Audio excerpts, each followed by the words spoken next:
Ready का? सगळ्यांनी मनात श्री लक्ष्मी नमः म्हणा. मनात कोणी बोलू नका. श्री लक्ष्मी नमः म्हणा. हा, आता मी जसं म्हणायला लागले तसं नुसतं कुंकू घालत राहा.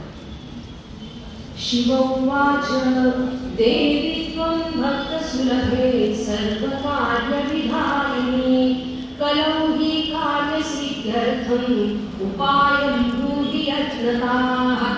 देव्यौवाच श्रुतेव प्रवक्ष्यामि कलौ सर्वेष्टसाधनं मया तवैव स्नेहेनाप्यम्बा स्तुतिः प्रकाश्यते.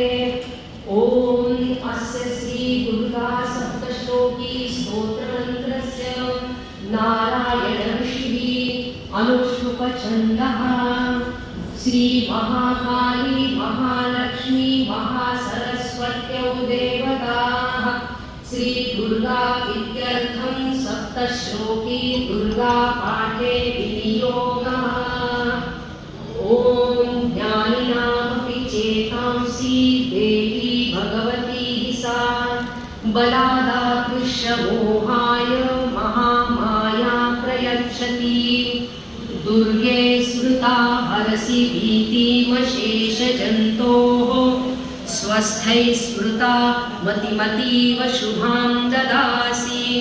दारिद्र्यदुःखभयहारिणी का त्वदन्या सर्वोपकारकरणाय सदार्धचित्ता.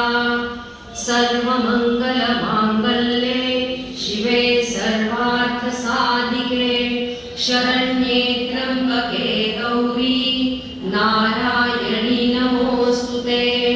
शरणागतदीनार्थ परित्राणपरायणे सर्वस्यार्तिहरे देवी नारायणी नमोऽस्तुते.